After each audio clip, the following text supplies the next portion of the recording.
అందరికీ నమస్కారం. ఎవరు అవునన్నా కాదన్నా ఆంధ్రప్రదేశ్ కి సీఎం గా ఉన్నటువంటి చంద్రబాబు నాయుడు గారు ఒక విజనరీ ఉన్న వ్యక్తి అనడానికి నిన్న తీసుకున్న ఒక నిర్ణయం. నిన్న ఏం జరిగింది అంటే జల వనరుల శాఖకు సంబంధించి ఒక రివ్యూ జరిగింది. ఆ రివ్యూలో బాబు గారు ఒక నిర్ణయం తీసుకోవడం జరిగింది. అసలు ఏంటి ఈ నిర్ణయం అనేది మనం ముందుగా చూస్తే, మొత్తం ఆంధ్రప్రదేశ్ లో ఉన్నటువంటి చెరువుల సంఖ్య 38,600 చెరువులు ఉన్నట్టు నిన్న సర్వేలో తేలింది. అయితే ఈ 38,600 చెరువుల్లో వాటర్ ఉందా లేదా అనేది పెద్ద ప్రశ్న. ఈ 38,600 చెరువులు కూడా కొంత భాగం, అంటే ఒక చెరువు పాత కాలంలో 100 ఎకరాలు ఉంటే ఇప్పుడు అది 20 ఎకరాలుగానే అయిపోయింది. అంటే ఈ మధ్య కాలంలో ఆక్రమణకు గురైందని చెప్తున్నా. అయితే ఈ 38,600 చెరువుల్లోన మొత్తం ఏదైతే 206 టీఎంసీల వాటర్ ని నింపే ఒక ప్రయత్నం చేస్తుంది ఇప్పుడు ప్రభుత్వం. అది ఎట్లా నింపుతారు ఏంటి అనేది ఇప్పుడు నేను క్లియర్ గా చెప్తా.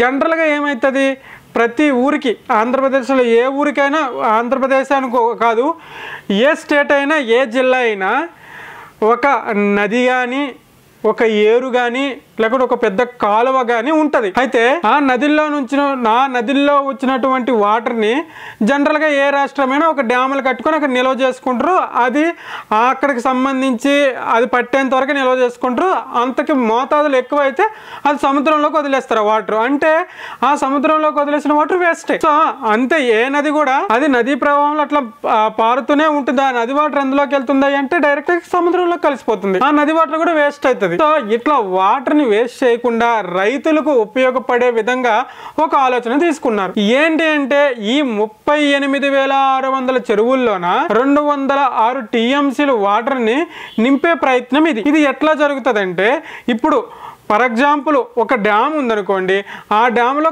కొంత మోతాదు వరకే వాటర్ నిల్వలు ఉన్నాయి అంటే నిల్వ చేయగలము అనుకుంటే, ఇప్పుడు ఏం చేస్తుంది ప్రభుత్వం, ఆ డ్యామ్ నుంచి సపరేట్ గా ఒక కాలువ తీసుకుంటది అనమాట. ఇప్పుడు ఫర్ ఎగ్జాంపుల్ మా దగ్గర గొట్టా బ్యారేజ్ ఉంది. ఈ గొట్టా బ్యారేజ్ లో కొంతవరకే స్టోరేజ్ అవుతుంది వాటర్. ఆ స్టోరేజ్ అయినంత వరకే ఉంచుకుంటారు. అంతకు మోతాదులు ఎక్కువ అయితే సముద్రంలో బంగాళాఖాతంలోకి వదిలేస్తారు. సో ఇప్పుడు ప్రభుత్వం ఏం చేస్తుంది, ఆ గొట్టా బ్యారేజ్ దగ్గర ఉన్నటువంటి కాలువలు, ఇప్పుడు గొట్టా బ్యారేజ్ కి చెరువులకు కాలువలు ఉన్నాయి, కానీ అక్కడ మరి అదనపుగా 2-3 కాలువలు తీసుకున్నారు అనుకోండి, అప్పుడు మొత్తం ఆ జిల్లాలో ఉన్నటువంటి చెరువులన్నిటికీ ఈ ఏదైతే ఎక్స్ట్రా మోతాదులో వాటర్ ఉందో ఈ వాటర్ నదుల్లోకి పంపించకుండా, సముద్రంలోకి పంపించకుండా డైరెక్ట్గా కాలువ తరబడి కాలువ వెంబడి చెరువుల్లో నింపుతారనమాట.